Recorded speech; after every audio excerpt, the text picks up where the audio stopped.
Este es el video correspondiente a la práctica de destilación simple y destilación fraccionada. Empezaremos por la destilación simple, donde se tendrán tres objetivos. El primero de ellos será realizar la separación mediante destilación simple de mezclas acetona isopropanol y acetona butanol. En ambos casos se partirá de mezclas 50%. En segundo lugar, se comparará la separación lograda en función del diagrama de equilibrio. Se trabajará con una misma composición de residuo y se analizará qué ocurre con el destilado obtenido. En tercer lugar, se obtendrá el balance de masa global y por componente para ambos casos. Se analizarán las diferencias con el balance teórico esperado. La destilación simple se realiza colocando la mezcla líquida en un balón al cual se suministra energía y es conectado a un sistema refrigerante, de manera de recoger el vapor generado en un recipiente aparte por condensación. Si analizamos el proceso a partir del diagrama de equilibrio a presión constante, y suponemos por ejemplo que se parte de una composición X1, vemos que al alcanzar la temperatura correspondiente a la curva del líquido, la mezcla alcanza la ebullición. En este momento se formará la primera burbuja de vapor cuya composición la encontraremos en la curva del vapor a esa temperatura, y la cual será nuestra primera gota de destilado. Dado que se ha extraído una gota que es más rica en el componente más volátil que el líquido de partida, la mezcla que queda en el balón se enriqueció en el componente menos volátil. A partir de esta nueva mezcla de composición X2 que queda en el balón, se formará una segunda burbuja de vapor que será nuestra segunda gota de destilado.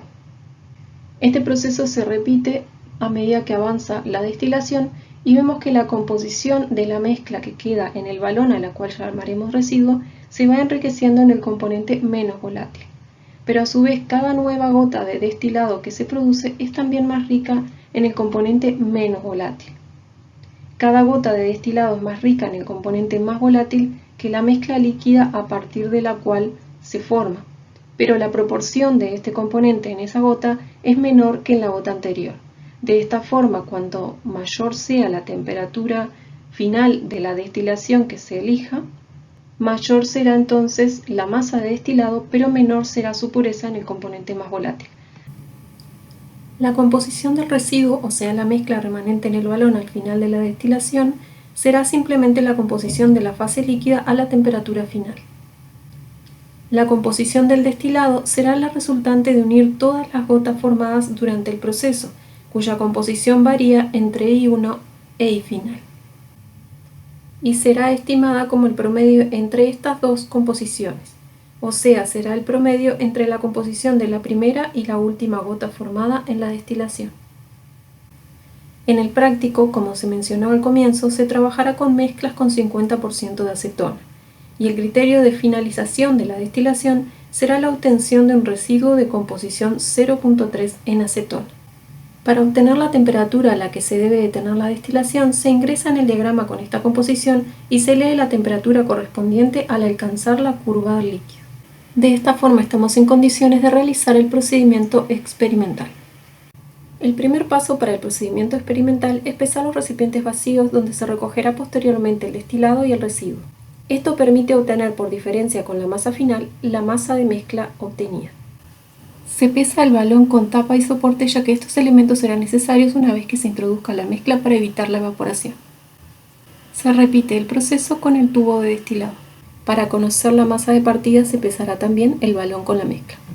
A continuación se arma el sistema. Deben unirse correctamente las juntas esmeriladas para evitar pérdidas de los vapores y asegurar bien la posición del balón. Se coloca un aislante en la zona del cabezal para evitar áreas frías que generan condensación y reflujo antes de alcanzar la zona del refrigerante. Se verá en clase cómo esto afecta a la composición del destilado. Luego se prepara el baño de glicerina, que será nuestro medio de calefacción, se enciende la plancha y el sensor de temperatura. Se debe verificar que el tubo de destilado puede recoger las gotas a la salida del refrigerante. Mientras se espera que el sistema alcance la temperatura final, se mide el índice de refracción de los compuestos puros. A partir de estos valores se hará la curva de calibración de la misma forma que en la práctica de equilibrio líquido-vapor. Se medirá además el índice de refracción de la mezcla inicial directamente en el frasco de partida. El siguiente paso es detener la destilación. Esto se realizará una vez que se ha alcanzado la temperatura final calculada anteriormente. Se apaga la plancha y se aleja del balón para evitar que continúe aumentando la temperatura. Se tomará como temperatura final experimental la máxima alcanzada por el sistema. Se limpia el balón para que la glicerina no afecte el valor de la masa final. A continuación se toma la masa final del tubo de destilado y el balón de residuo para calcular la masa obtenida por diferencia con la masa inicial. El último paso es la medida de los índices de refracción del destilado y del residuo. El destilado se obtiene por condensación, por lo que estará a temperatura ambiente y podrá ser medido inmediatamente luego de la destilación y la medida de masa. El residuo deberá haberse enfriado previamente ya que estará caliente y el índice de refracción varía significativamente con la temperatura. Todas las medidas de índice de refracción realizadas se repetirán hasta obtener dos valores concordantes. Para obtener los valores teóricos de composiciones y poder compararlos con los valores experimentales obtenidos, se ingresará al diagrama con la temperatura final. Se obtendrá la composición del residuo sobre la curva del líquido y la composición de la última gota de destilado sobre la curva del vapor. Con la composición inicial determinada, se obtendrá la composición de la primera gota de destilado. Con la composición de la primera y la última gota de destilado, se obtendrá la composición teórica esperada para el destilado. A partir de los datos de masa de mezcla inicial, residuo y destilado, y considerando el balance de masa, se calculará el porcentaje de pérdidas globales y por componente. Veremos ahora la destilación fraccionada. El objetivo será determinar el número de platos teóricos de una columna con una mezcla de acetona e isopropanol. Para esto deberá estar en estado estacionario, es decir, sus propiedades no variarán a lo largo del tiempo para un punto de la columna, y a reflujo total, lo cual significa que no se recogerá destilado y todo el vapor retroalimentará la columna. Se dará un gradiente de temperatura desde el balón y a medida que se asciende en la columna. Esto permite que dentro de la columna exista una fase vapor que estará subiendo y una fase líquida que estará bajando.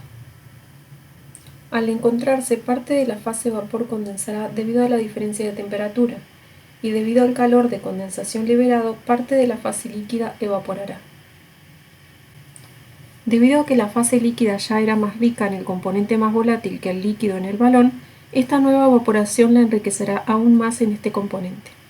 Debido a esto, habrá un gradiente de composiciones de manera tal que la composición aumenta para el componente más volátil a medida que se asciende en la columna.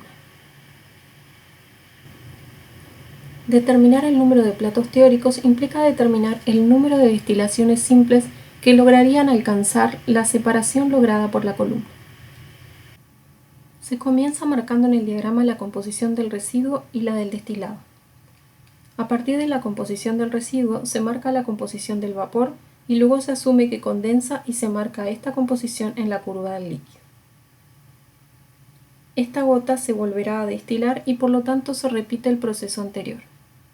Se continúa hasta alcanzar la composición del destilado.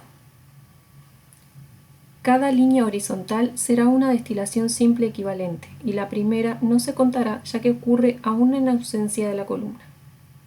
Si un plato no está completo, como en este caso, se mide el plato completo y la porción correspondiente a la separación y se calcula la relación entre ambas. La fracción B sobre A determinará el valor que se deberá sumar para hallar el número total de platos teóricos. El armado de la columna de fraccionamiento es realizado por el docente. El procedimiento experimental consiste en retirar una muestra de residuo, la cual se guarda para esperar a que alcance temperatura ambiente. Luego se extrae una muestra de la parte más alta de la columna. Se medirá luego el índice de ambas muestras buscando concordancia de los valores para verificar que la columna ha alcanzado el estado estacionario.